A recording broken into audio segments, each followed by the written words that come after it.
आम्हाला जायचं आहे मार्केटमध्ये. पण त्याआधी हाय नमस्कार, मी स्नेहा कोगदे फॅमिलीमध्ये पुन्हा एकदा तुम्हा सर्वांचं खूप सारं स्वागत करते. कसे आहात तुम्ही सर्वजण? आशा करते तुम्ही सर्वजण मस्त मजेत आणि भरपूर आनंदात असाल. ॲक्च्युली आता अकोल्याला जायचं आहे म्हणून पटपट मस्त अशी रेडी झाले. अकोल्याला जायची 3 कारणं आहेत खरं तर. एक तर माझ्यासाठी मोठं सरप्राईज, म्हणजे आज असं वाटतंय मला की उडती ही फिरू, ते गाणं नाही का तसं समथिंग हवेत उडते आहे मी. नंतर सांगते, पण पहिलं कारण सांगते. आज ना पिहूचे ऑलिम्पियाडचे पैसे स्कूलमध्ये जमा करायचे आहेत. ॲक्च्युली त्याच्याचकडे देत असतो आम्ही, पण माहीत नाही ह्या मॅम नवीन आहेत, त्यामुळे की काय प्रॉब्लेम माहीत नाही, पैसे जास्त आहेत म्हणून. सो त्या पिहूकडे 2 दिवस झाले मी पैसे देते आहेत, पण त्याला ऑफिसला जाऊच देत नाही आहेत. पॅरेंट्सला बोलून पॅरेंट्सला पैसे जमा करायला लाव, असं काहीच त्यांचं चाललेलं.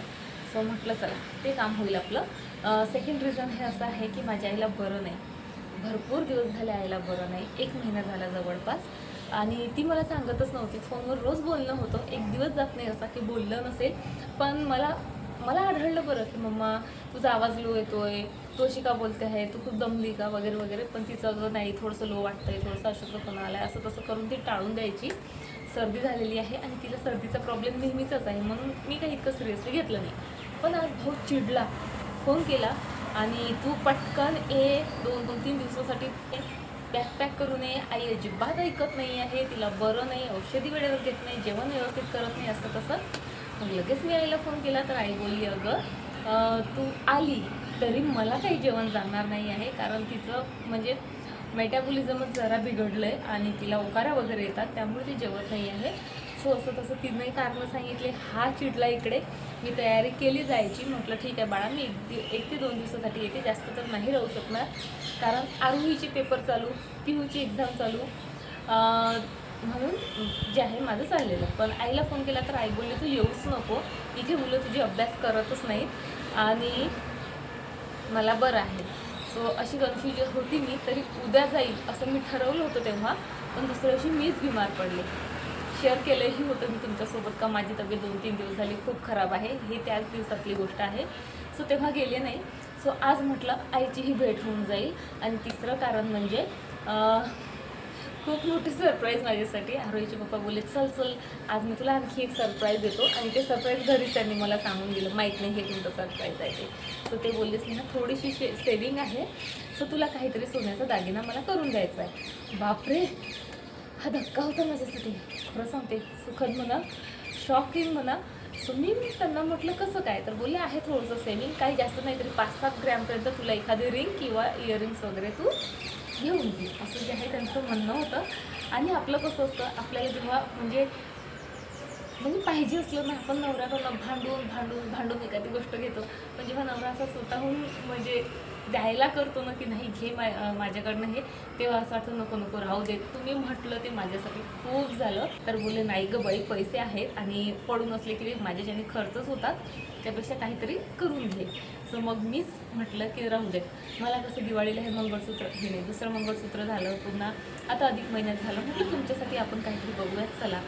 इतकी मोठी स्माईल आली त्यांच्या चेहऱ्यावर, म्हणजे त्यांना नको होतं, पण मी हे बोलली ते ऐकूनच त्यांना इतका आनंद झाला बघा. आत्ताही हसतायत ते, दरवाज्यात उभे आहेत छाता वगैरे घेऊन की बाई चल पटकन. पण म्हटलं बोलू देत मला थोडंसं, कारण तिकडनं आल्यावर माहीत नाही किती वेळ होईल ते. सो असं काहीसं मग मी म्हटलं माणसाने कधीतरी स्वतःलाही गिफ्ट द्यावं. इतकं काही माणूस घरासाठी, मुलांसाठी, बायकोसाठी, सर्वांसाठी सर्व काही करतो, जरा स्वतःचाही विचार करावा, कधीतरी सेल्फ गिफ्टही द्यावं, स्वतःचंही जरा कौतुक करावं, स्वतःचीही जरा पाठ थोपटावी. आणि म्हणून तुम्हीही गिफ्ट डिझर्व करता. सो स्वतःकडूनच, मी तर आणखी एबल नाही आहे त्यांना काही द्यायला, पण स्वतःकडूनच तुम्ही तुमच्यासाठी गिफ्ट घ्या, असं जे आहे आमचं ठरलेलं आहे. आता बघू काय कसं काय होतं ते. मी तर खरं सांगते, मला इतकं छान वाटलं त्यांच्या तोंडातून हे ऐकून. पहिल्यांदा तर असं झालं बापरे, सूर्य कोणत्या दिशेला उगवला. पण खूप छान वाटतंय. चला आता काय काय शॉपिंग होते, कसं होते, काय सर्व तुमच्यासोबत शेअर करते. आता सध्या साहेबांचा मूड चांगला आहे, पटकन निघते, नाही तर बिघडायला वेळ नाही लागत. खरंच आहे.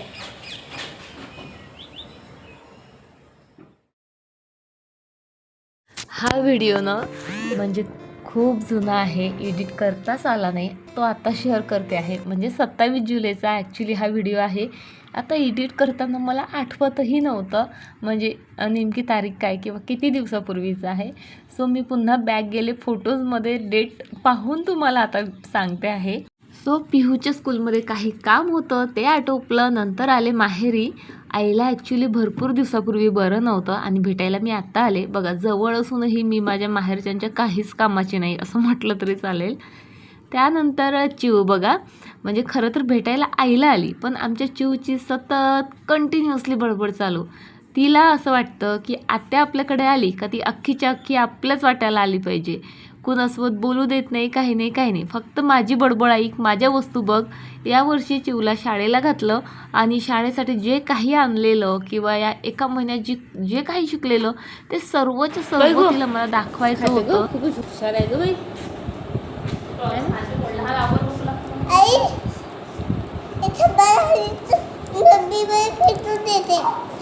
डस्टबिन मधून लावावं लागेल.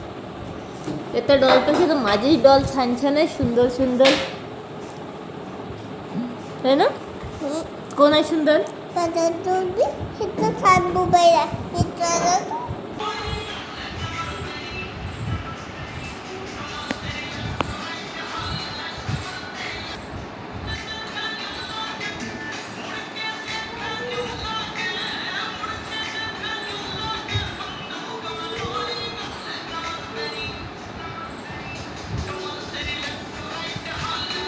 लाईक करा, शेअर करा. तू पाहू नये रे. तू पाहू नये. हां कर. हाय, नमस्कार. तो नाही बघत मग. मी स्नेहा. अरे मी सचिमन, मी खूप शाले स्वागत करते. मी कुठं आली? मी शशीच्या घरी आली की आजीच्या घरी आली, बाबाच्या घरी आली? कोणाकडे आली मी? तुझ्या घरी आली. मग मी चालली जाऊ. आणि माझं तुझे नाही म्हटलं असत, काढूनच दिलं असतं तिला तिच्या बाबासोबत. हे पण आहे ग. दिलं ग.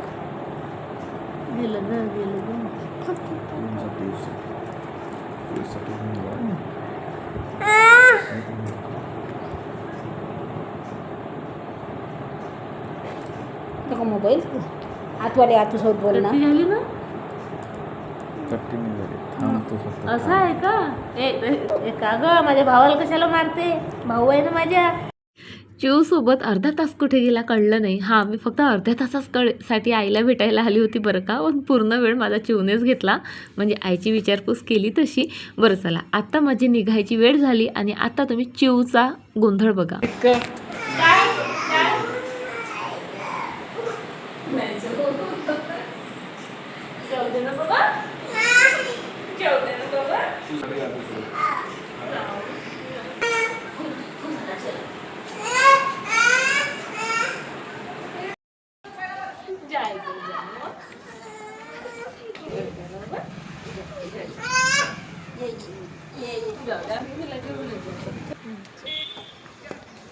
पाजा ओढणी. Bye bye.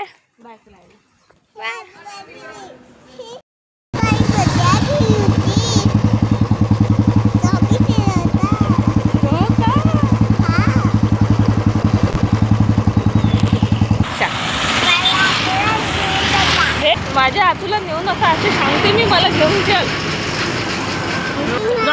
पैसे दिले तर तुम्ही पाहिजे आम्हाला, आतू पाहिजे. काय करा तुला नंतर.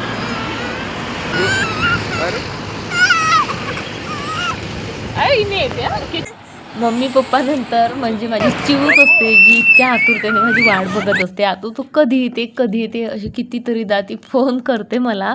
आणि गेलं की प्रत्येक वेळेस तिचा हा असा तांडव असतो. मी कधी रेकॉर्ड करत नाही, पण आज रेकॉर्ड केला. तिला माझ्याकडनं काहीच नको असतो, फक्त आतू तू थांब किंवा मला घेऊन जा, इतकंच तिचं म्हणणं असतं. आणि थोड्या वेळात ती इतकी गोंधळ घालते ना. आणि यावेळेस तर तिने मलाही रडून सोडलं. खरंच इतकं रडायला येत होतं मला. सो तिचा निरोप घेतला. त्यानंतर इथे हॉस्पिटलला आलोत. माझ्या मामे भावाच्या मिसेसचं ऑपरेशन झालं, सो तिला भेटायला आले होते. आणि त्यानंतर फायनली आम्ही पिहूच्या पप्पांसाठी गिफ्ट घ्यायला गेलोत खंडेलवाल आभूषण इथे. ॲक्च्युली ते स्वतःला गिफ्ट देता येतं, अशी मिसअंडरस्टँडिंग करून घेऊ नका की स्नेहा गिफ्ट देते आहे म्हणून. सेल्फ गिफ्ट आहे ते, आणि मीच त्यांना मोटिवेट केलं खरं तर त्यासाठी, नाहीतर ते मला काहीतरी घेऊन द्यायला तयार होते. सो त्यांनी त्यांची रिंग घेण्याचं ठरवलं, त्यांनी ती घेतली. आता माझ्याकडे भरपूर वेळ होता, सो मी इथे टाईमपास करत होती. सो ह्या काही टुशी बघितल्यात मी, आणि ह्या फक्त 3 ग्रॅम 4 ग्रॅमच्या दरम्यानच होत्या, त्यामुळे खरंच मला फार आवडल्यात ह्या. सो रिंग घेतली, ती नंतर दाखवेलच तुम्हाला. पण त्यानंतर आम्ही आलोत शू मॉलमध्ये. आरोहीच्या पप्पांनाच खरं तर शूज घ्यायचा होता, पण ते बोललेत स्नेहा तुलाही काही बघून घे. आणि ॲक्च्युली रेग्युलर यूजची माझी जी चप्पल आहे तीही तुटली होती, म्हणून मी इथे भरपूर सँडल ट्राय केल्यात. सुरुवातीला तर मला काही आवडत नव्हत्या, पण नंतर 1-2 आवडल्यात.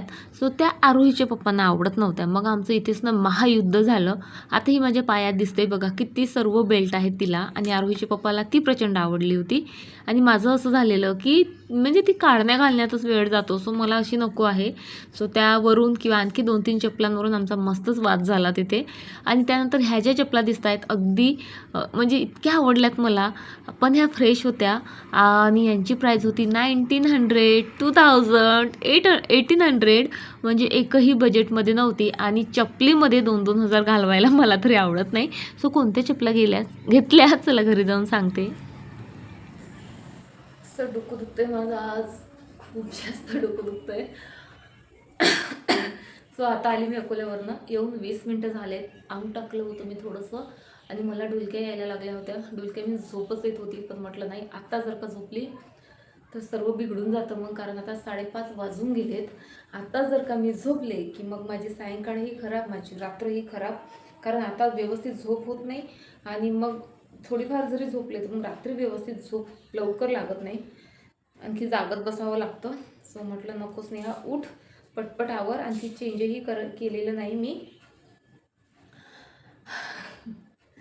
सो खूप मस्त गेला आजचा दिवस. शॉपिंगही झाली मनासारखी, आणि माझ्या चिवने मला आज इतकं रडवलं बघितलंच तुम्ही. आणि त्याचेच व्हिडिओ जे आहेत, आरू पिहूला आता दाखवत बसलेली होती. ती रडत होती आणि पिहू बोलतो मम्मा तू तिचे व्हिडिओ काढत होती, ती रडत होती. मी म्हटलं नाही रे, थोडंफार घेतलं मी शूट, थोडंफारच घेतलं, त्यापेक्षा खूप जास्त गोंधळ घातला होता शिवने, म्हणजे पण तरी थोडंफार जे आहे शूट घेतलं मी. काही आठवणी राहतात. मस्त वाटतं माहिती आहे का, कुणीतरी आपल्यावर इतकं प्रेम करतो, तेही इतकं निस्वार्थपणे, छान वाटतं. सो आता तिची खूप जास्त आठवण येत आहे. आरू पिहूला दाखवलं, आरू तरी ठीक आहे समजून घेते, पण पिहूने घरी गोंधळ घातला, तू गेली, तिला भेटून आली, मला नेलं नाही वगैरे वगैरे वगैरे. पण चला आता चेंज करायचं आहे मला, पण त्याआधी तुम्हाला म्हणजे शॉपिंग दाखवते. शॉपिंग मीन्स आरोहीच्या पप्पाची आहे ती दाखवते, आणि त्यानंतर माझ्यासाठी काय आणलं तेही दाखवते. चला. सो ही आहे आरोहीच्या पप्पांची रिंग, आणि ही जवळपास 8 ग्रॅमच्या जवळपास आहे. आणि त्यांना स्पेशली म्हणजे रिंगवर एकतर ओम हवा होता किंवा गणपती बाप्पा हवे होते. सो भरपूर बघितल्यात, पण गणपती बाप्पांचं असं की ते ठळक नव्हते, असे छान उठून दिसत नव्हते, पण ओम कसा स्पष्ट दिसत होता, म्हणून मग आम्ही ही घेतली. आणि त्यानंतर हे शूज घेतलेत आरोहीच्या पप्पाने, आणि याची जी स्टोरी आहे ती नंतर सांगतेच मी तुम्हाला. सो आरोहीच्या पप्पांची शॉपिंग तुम्ही बघितली, आता माझी शॉपिंग दाखवते. याची काहीच गरज नव्हती असं नाही, कारण माझी जी एक चप्पल आहे, सँडल आहे, जी मी कुठेही बाहेर वेअर करून जाते, सो ती पूर्ण तुटली होती. एक तुटली होती ती मी शिवून आणली, दुसरीही तुटली. म्हटलं आता नाही, आता शिवून आणणार नाही मी, कारण शिवून आणली ना तिचा लुक खूप चेंज होऊन जातो आणि ती छान दिसत नाही. सो माझ्यासाठी काय आणलं तुम्हाला दाखवते. पण मला माणसांचं एका गोष्टीचं नवल वाटतं, आरोहीचे पप्पा म्हणजे हा त्यांचा 3रा शूज आहे. सेम कंपनी सेम, म्हणजे ब्रँड सेम, कलर सेम, सर्व सेम. इव्हन दुकानात गेले की एकतर पायातला तो जुना पुराणा शूज त्याला दाखवतात की हा सेम दे, किंवा घालून दिलेला नसला तर त्याचा फोटो दाखवतात. म्हणजे एकच शूज आपल्याला तर असं वाटते नाही. मागच्या वेळेस आपण एकदा एक गोष्ट यूज केली की पुन्हा ती यूज करायची इच्छा होत नाही. आणि हे बघा रिपीटेडली तेच ते त्याचं झालेलं माहीत नाही बाबा कसं ते. बरं चला माझी शॉपिंग दाखवते. सो ही एक सँडल घेऊन आली मी डेली यूजसाठी, म्हणजे भरकन असं पटकन घालून कुठेही जाता येतं. ही पायात इतकी सुंदर दिसते. ही खूप सिंपल आहे पण कम्फर्टेबल खूप आहे. खूप छान छान फॅन्सी सँडल जे आहेत तिथे होत्या, पण घालून बघितल्यावर त्याचं वेट किंवा ते बेल्ट असे टुचत होते आणि त्यामुळे मग म्हटलं नको, सिम्पलच बरी. ॲक्च्युली आरूचे पप्पाही मला बोलले की दरवेळेस तू इतकी शोधाशोध करते, आता अवेलेबल आहे तर तू का घेत नाही आहे. पण मी ना यावेळेस म्हणजे रेग्युलर यूजच्या चपलीसाठी तरी कम्फर्ट जास्त जे आहे बघितला आणि सेलमधली घेतली. सर्वात महत्त्वाचं म्हणजे फ्रेश चप्पल होती, अशीच होती, थोडाफार तेच ते 19-20चा फरक. 1600ला होती आणि ही चप्पल मला तुमचा विश्वास बसणार नाही फक्त 500ला पडली. म्हटलं नको बाबा, फ्रेश नको, सेल्सच बरं, म्हणून मी घेऊन आली. आम्हीचे पप्पा तर इतके हसत होते, म्हणजे एका साईडला ते फ्रेश जे होते ते दाखवत होते आणि एका साईडला सेलमध्ये काढलेल्या गोष्टी दाखवत होते. मी म्हटलं चला चप्पलच आहे, सेलमधलीच बरी. खूप आवडली मला ही. पायात कशी दिसते नंतर दाखवते. आणि ही माझं लग्न झाल्यानंतरची माझी पहिली हील आहे असं म्हटलं तरी चालेल. त्यामुळे जरा जी कम्फर्टेबल आहे अशी घेतली. अगदी पेन्सिल हीलपासनं होत्या, छान छान होत्या. आणि मी लग्नाआधी पेन्सिल हीलच जास्त घालायची, म्हणजे मला इतकी सवय होती त्याची. आणि आता कॉन्फिडन्स म्हणजे 0% झाला आहे. त्यांनी दाखवली ना तर, आणि ती घालून पाहण्या इतकाही कॉन्फिडन्स माझ्यामध्ये नव्हता. म्हणजे असं वाटत होतं नको बाबा, मी इथपर्यंतही चालू शकणार नाही, तुम्ही दाखवूच नका. सो ते बोलले दीदी आप ट्राय तर करू. मी म्हटलं मला करायचंच नाही, कारण माहीत होतं ट्राय केली की आपली लायकी दिसून जाईल तिथे. पण ही मला फार आवडली. खूप सिंपल आहे, खूप मस्त आहे, कलर छान आहे. आणि चला, खूप वर्षानंतर हील घेतली, 14 वर्षानंतर हील घेतली. बरं चला, आता भूक लागली, काहीतरी खाऊन घेते आणि बघते मग त्यानंतर काही शेअर करता येत असेल तर, नाही तर मग व्हिडिओ इथे सेंड करते.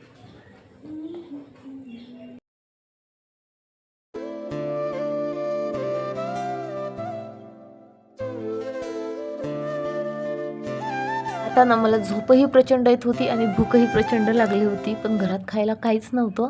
पण ड्रॅगन फ्रूट होतं, सो तेच इथे मी कट केलं आणि आरोहीचे पप्पा इथे समोर उभे होते. सो माझं त्यांना चाललेलं सांगणं की मला या कलरची साडी हवी आहे आणि ऑल दॅट. सो चला, आता मी माझं फ्रूट मस्त एन्जॉय करते आणि थोडा आराम करते. तुम्हाला उद्या भेटते अशाच एका छान व्हिडिओसोबत. तोपर्यंत फ्रेंड्स, स्वतःची काळजी घ्या आणि व्हिडिओ आवडला असेल लाईक करा, शेअर करा, हाईप करा आणि प्लीज छान छान कमेंट करत जा. चला बाय, टाटा.